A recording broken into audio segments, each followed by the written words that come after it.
Hey guys, the next part we're going to look at 9.5 is around trees and their application. So this is quite an extensive exercise. There is a fair bit of content in it. This will most likely be spread across two videos. One where we look at the basic concepts around trees and spanning trees, as well as Prim's algorithm.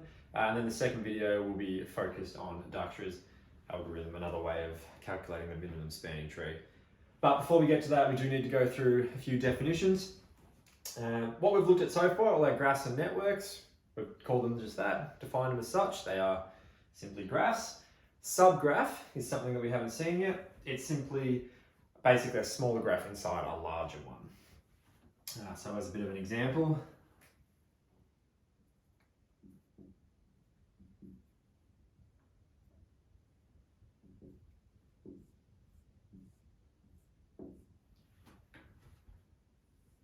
here we've got a basic graph with 4 vertices A, B, C, D. A subgraph of this, there's heaps. Could be the connections of just A, B, and C. So that graph can be superimposed on that one, so it's just a part of it.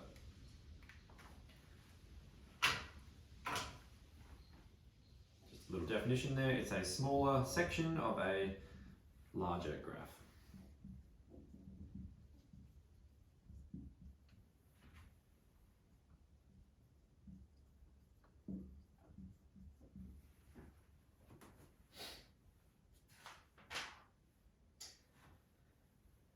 Next definition is what's called trees, and there's quite a lot of further maths content that look at this concept.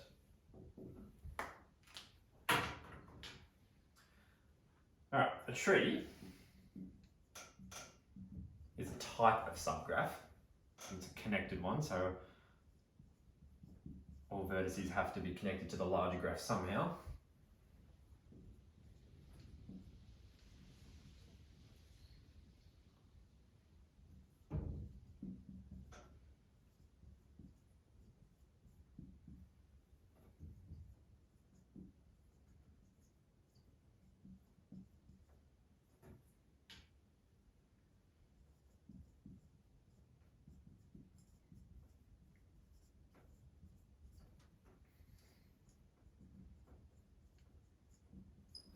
Alright, so a tree, it's a type of connected subgraph which doesn't contain any loops, multiple edges, or circuits. So a graph can have many different trees, it can have heaps. So look at another example again. Say we've got a graph that looks a little something like this.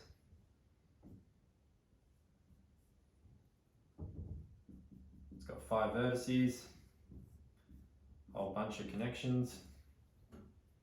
This graph has many, many trees.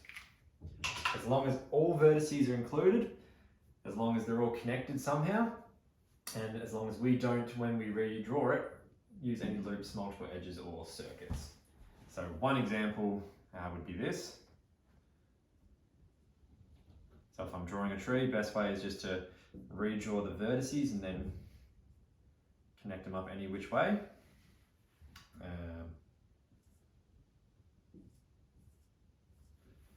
That's one example of a tree. There's many, many different types. I've used the original vertices and some of the original edges, but I haven't used them all. I have adhered to the conditions here in the definition of the tree.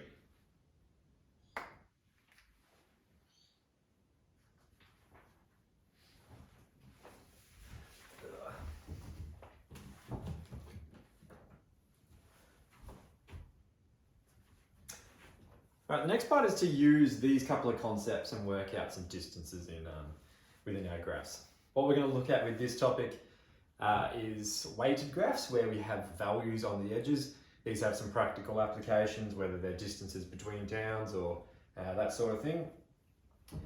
And we can use that to calculate the shortest distances between different areas. So, actually I'll go red.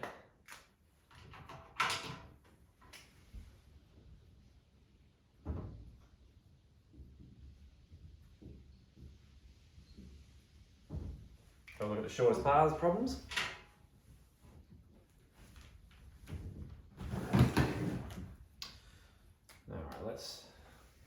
this with an example. I'm going to copy one out of the textbook because it's nice and large.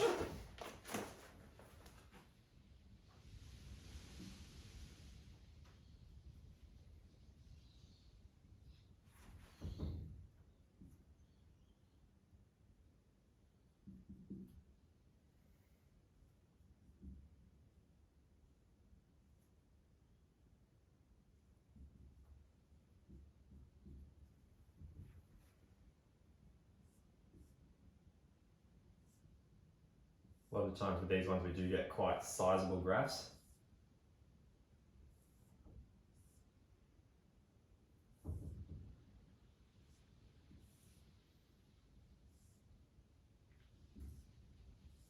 Sometimes the vertices are numbered rather than labelled with a letter.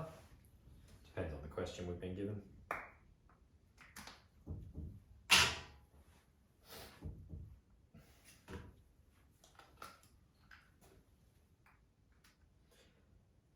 So with these ones, as we said, we've got weighted graphs, meaning that we have got values on our edges.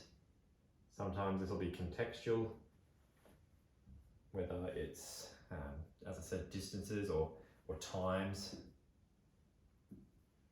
You're going to become very familiar with these when we get into the critical path analysis of the topic, but we won't worry about that just yet. All right, so here we have a weighted network. It's quite large, we've got about 8 vertices or so, or 9. There's a lot going on.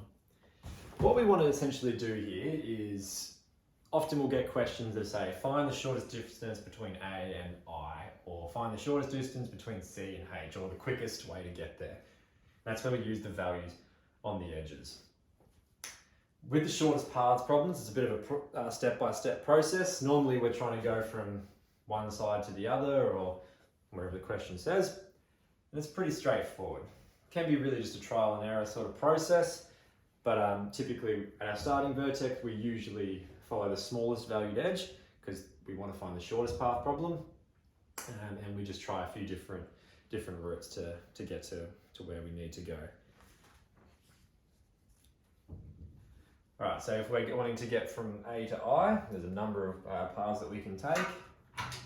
We could go from A to B to F to H to I. So I'm going to write out these.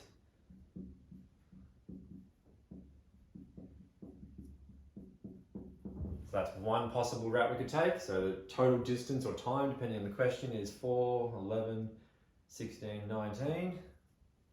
There might be a quicker way, I'm not sure yet. We could go from A to D to E to I. So that's 6, 15, 27. That's a lot worse. We could go from A to B to C to F to G to I. That's 4, 7, 10, 12, 14. That's a bit better. I think that might be our shortest path. So this one is really just trial and error, but it's really logical as well. All right. So if you're trying to find the shortest path from one way to the other, don't travel along the edges with the highest values. Don't go along the 9. You're probably going to be avoiding that. Use a little bit of common sense with these ones. If you're trying to find the shortest path, follow the shortest amount of edges. You might have to test a few different ones, but that's fine. Usually you can arrive at using logic. Make sure you read the question carefully. Some of them will say, list for the path, so you'd be writing it out like this, or some will say, what's the total shortest distance? In that case, the answer would be 14, but make sure you're really addressing the question with those ones. And last little thing to go over in this part of the video is what we have called as minimum spanning trees, and we're going to use something called Prim's algorithm. So for those of you that did Year 11 General, you'll hopefully remember a little bit about Prim's algorithm. It's, again, not a formula, but it's more of a logical step-by-step process.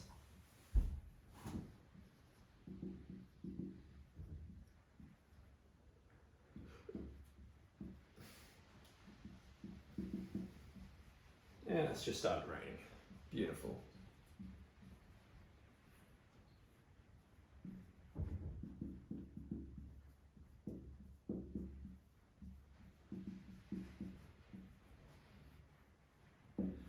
Right, so this one we'll just do it with an example in the step-by-step process. So it's very logical. All right, again, I'll use one from the textbook.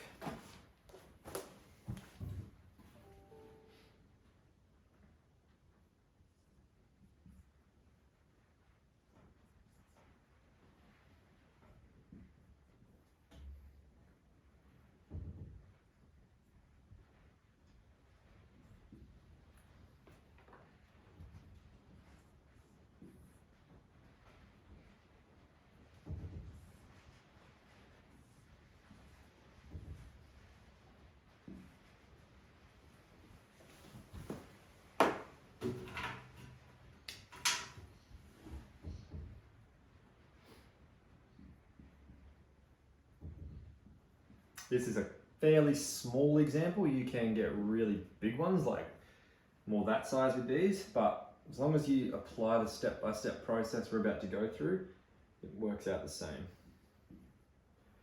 All right, so here we have a graph. Doesn't have any context to it at the moment, but what we want to do is find out its minimum spanning tree. Now, what a minimum spanning tree actually is it's a tree inside our graph. So it's going to look something like this, where the sum of all its edges, so all of its edges added up, is the smallest possible value.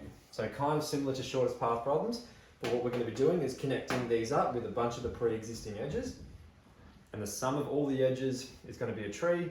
That's the smallest possible value. When doing these, you can either redraw the tree next to it, or if possible, you can highlight just over the existing one. I'm just going to do that. So I'm going to highlight over this pre-existing one in red, which will be the minimum spanning tree. All right, step one.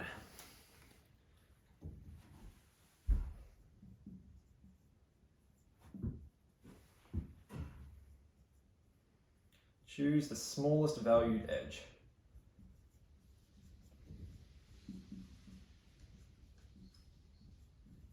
All right, so we're going to be just taking a bunch of the edges in here, redrawing it so that the sum of its edges. Just logically, we're going to start with the smallest valued edge. So in this case, that's 32.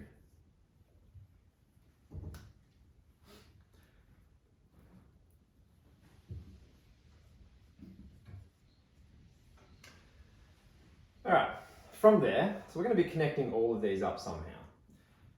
From our edge that we've just gone from there, we're going to create another edge using the smallest value that comes off any of those vertices. So this is all just by inspection, it's all just by looking at it.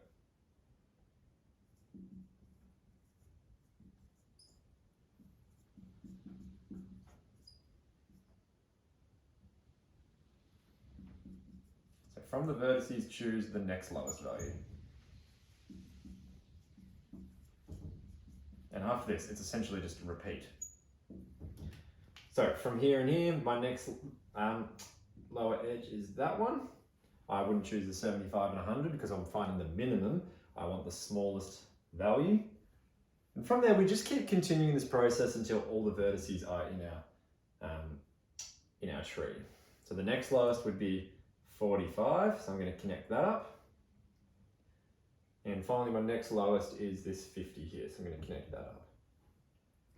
And that's it. That's the whole process. To find out the value, you just add up those edges that we've included.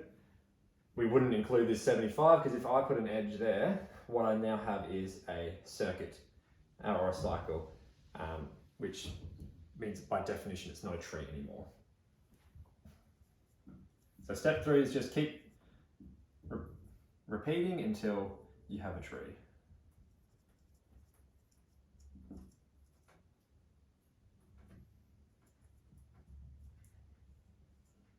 But remember, every vertex needs to be included. Don't make any circuits.